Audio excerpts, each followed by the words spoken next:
2025 3/6 වෙනි දින පැවති රාජ්‍ය ව්‍යාපාර පිළිබඳ කාරක සභාව කෝප් ජාතික කෝප් කමිටුවේදී ජාතික මැණික් හා ස්වර්ණාභරණ අධිකාරියට අදාළව මැණික් මල්ල සම්බන්ධයෙන් ප්‍රශ්නයක් මතුවූ අවස්ථාවේදී කෝප් කමිටුවේ සමාජිකයෙක් විසින් බදුල්ලේ ඉන්න බඩා හීනෙන්වත් කිව්වේ නැද්ද යනුවෙන්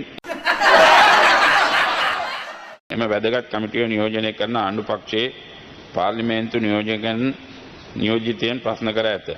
මේ ඉතාමත්ම අශෝභනීය ශිෂ්ට සම්පන්න නොවන තත්ත්වයක් බව මම කනගාටුවෙන් ප්‍රකාශ කර සිටිමි. ඇඟ කඳ බඩ තිබෙන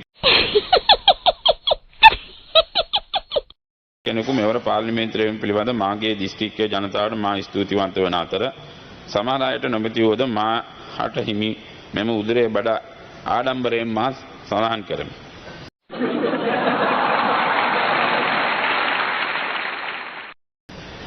එහිදී උක්ත කරුණු කමිටුව නියෝජනය කරන පාර්ලිමේන්තු නියෝජනය මාහට හා යොකට මා විසින් පත් කළ සභාපතිලා ඇතුළු අධ්‍යක්ෂක මණ්ඩලය ඉලක්ක කරගෙන චෝදනා නැගොද අප පත්වීමට ප්‍රථම ඇති වූ සිදුවීමක් බව මෙම මැණික් මල්ල බලෙන් තබාගෙන සිටි බවට එයට හිමිකම් කියන පාර්ශ්වයේ සභාපතිවරයා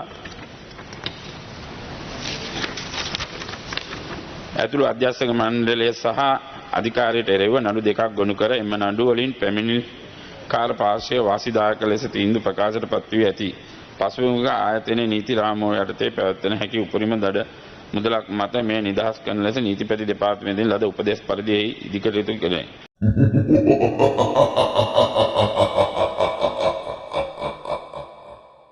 මෙවැනි වැදගත් කමිටුවක සමාජීය යම් පුද්ගලයන් වෙත පුද්ගලික අපහාස කිරීම බැහැරව කමිටුවක ඒ ගෞරවය ආරක්ෂා කරන අයුරින් කටයුතු කිරීම අප සැමට මෙන්ම සමස්ත ජනතාවට ආදර්ශයක් බව මම ප්‍රකාශ කරනවා.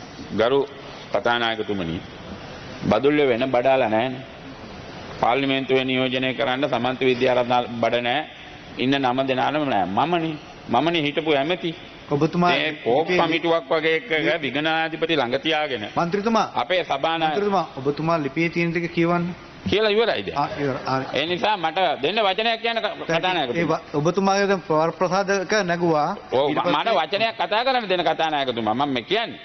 ඒ නිසා මෙවැනි අශෝභන ලෙස කෝප් කමිටුව කියන්නේ විගණනාධිපතිතුමත් එක්ක වැදගත් තියෙන තැන. මේක මාධ්‍ය ප්‍රකාශ වෙනවා. ආණ්ඩු පක්ෂයේ සභානායකතුමා කිව්වා මේ පාර්ලිමේන්තුව මගුල් මඩුවක් කරගන්න එපා, හැසිරෙන්න පුරුදු කරන්න කියලා. හැබැයි දැන් කෝප් කමිටුවේ අපේ සමාජිකයෝ කවුරුත් නැහැ. කෝප් කමිටුවේ සමාජිකයෝ ඉන්නේ ආණ්ඩු පක්ෂයේ නියෝජනය කරා. මොනවා හරි ප්‍රශ්නයක් තියෙනවා නම් මේ මම දැන් ඔබතුමාට නීතිපති මැණික් හා ස්වර්ණාභරණ අධිකාරිය සභාපතිවරු පිළිවිම මම සභාගත කරනවා. නීතිපති මේක නිදහස් කරනවා. නීතිපතිනේ අපේ වෙනුවෙන් ඉදිරිපත් වෙන්නේ. ඔබතුමාගේ දැන් වරප්‍රසාද ප්‍රශ්නය යොමු කරානේ. දැන් අපි ඒක ඉදිරියට කටයුතු කරමු. ඒ නිසා ඔබතුමා මේ කෝප් කමිටුවේ සමාජිකයන් දැනුවත් කළේ ඒ සම්බන්ධව වැදගත් සමාජිකව විගණනාධිපති ඉන්න කමිටුවක් නියෝජනය කරන තැනක හැසිරෙන්න ඒ മന്ത്രിවරු ගෙනල්ලා උපදෙස් දෙන්න. මේක මේ බඩාලා මේ මගේ බඩ ඉතින් කපලා අයින් කරන්න බෑනේ මේ කතානායකතුමා. මට ඒක අඩු කරන්න මම මහන්සි වෙනවා. අඩු වෙන්නේ නැහැ. මම මොනවා කරන්නද?